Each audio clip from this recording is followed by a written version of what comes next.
You know the political battles we're all seeing today? A lot of them were actually forged 50 years ago. Seriously, between 1970 and 1990, America didn't just change, it was completely remade, born from an era of incredible crisis. So let's connect the dots from the chaos of the 70s to the world we are living in right now. So how in the world did a decade filled with scandal, economic disaster, and massive social turmoil pave the way for the conservative revolution of the 1980s? Well, the answer isn't just one simple thing. It's a really powerful story of backlash and transformation that completely redefined what it meant to be an American. All right, to really get this, we have to go back to the early 1970s. The country was just completely on edge. It was deeply divided, and Richard Nixon had just won the presidency, which was a huge signal that a major change was already brewing. So on one side, you had what was left of the 1960s liberal consensus, this idea that government could and should solve big problems. But Nixon's win was a direct result of a powerful backlash. He tapped into the feelings of what he called the silent majority, basically voters who were just tired of the constant anti-war protests and all the rapid social change. This also marked the beginning of the Sun Belt, the South and the West, becoming this new, conservative center of political power. And that simmering tension, it was about to absolutely boil over, all thanks to two massive crises that would shatter Americans' faith in their most important institutions, their government and their economy. First up, Watergate. You know, it all started as a third-rate burglary back in '72, but it was the cover-up that absolutely destroyed a presidency. The televised hearings had the entire nation glued to their seats, watching as this web of lies coming directly from the Oval Office unraveled. By the time Nixon resigned in 1974, the damage was done. The scandal had become way bigger than just one man. It was about to break America's faith in government itself. And we're not talking about a small dip here. This was a fundamental collapse of faith. See, Watergate wasn't a one-off. When you add in the Pentagon Papers, which proved the government had been lying for years about the Vietnam War and the horrific My Lai massacre, you get this deep, lasting cynicism. People just stopped trusting their leaders, period. And as if a complete political crisis wasn't enough, the economy was also in an absolute tailspin. Americans were facing this bizarre and painful new problem called stagflation. Just try to imagine this. The prices for everything, from gas to groceries, are soaring. But at the exact same time, people are losing their jobs and factories are shutting down. It made no sense according to the old economic rules, and for millions of families, it was a total disaster. So what was the trigger that pushed stagflation into overdrive? Oil. In 1973, Middle Eastern nations hit the U.S. with an oil embargo for its support of Israel. The result? A staggering 400% spike in oil prices.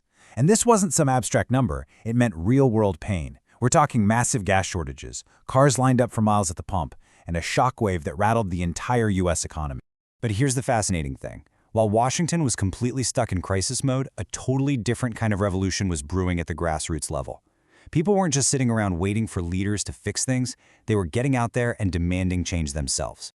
I mean, the 1970s saw this incredible explosion of activism. The women's rights movement scored a huge victory with Title IX, which totally transformed education. Gay rights activists started winning anti-discrimination laws in major cities. The disability rights movement passed the Landmark Rehabilitation Act. Native American activists fought for and won more control over their own affairs. Society was being reshaped from the bottom up in a really progressive way. But, as they say, every action has a reaction. And this surge of social change, it absolutely terrified many conservative Americans. They felt like their traditional values, their whole way of life, was under attack. This quote from the preacher Jerry Falwell just perfectly captures that feeling. For them, this wasn't just politics. It was a holy war for the very soul of the nation. And they didn't just complain, they got organized.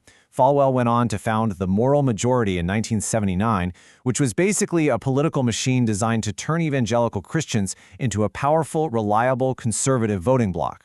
At the exact same time, the Supreme Court's 1973 Roe v. Wade decision, which legalized abortion, ignited the right-to-life movement. Suddenly, single issues like abortion and family values were transformed into potent political weapons.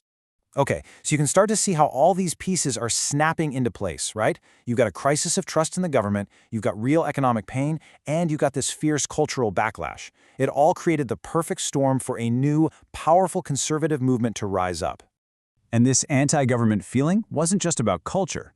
It was about land and money too. Out in the western states, a movement called the Sagebrush Rebellion sprang up.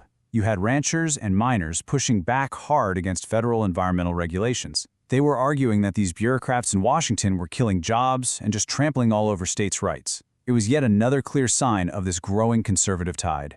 Now, this conservative tide also came with a brand new economic philosophy: supply-side economics. The theory was a complete 180 from the old way of doing things. The idea was, instead of government spending, you cut taxes, like way down, especially on corporations and the rich.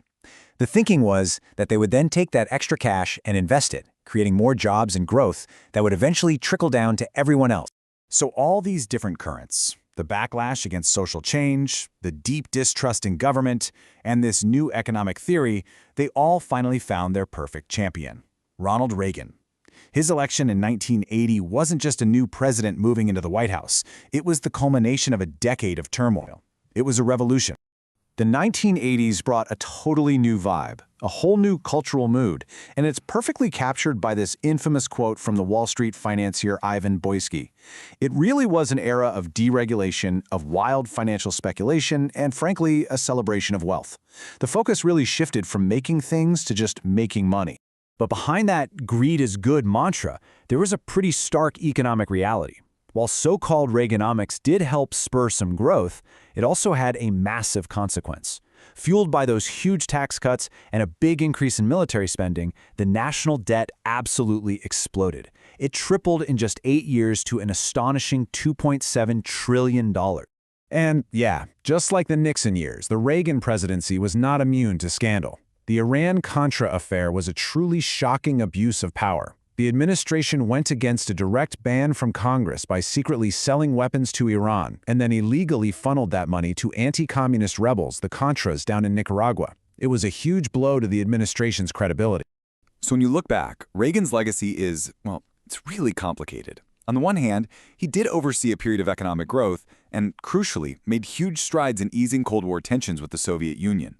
But on the other hand, critics will point to that skyrocketing debt, a widening gap between the rich and the poor, and a tragic lack of action on the AIDS crisis.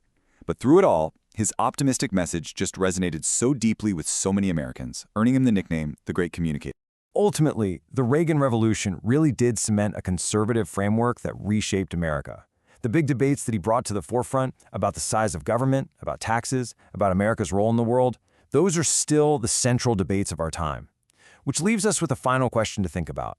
What parts of that world, a world forged in the chaos of the 70s and solidified in the 80s, are we still living with right now?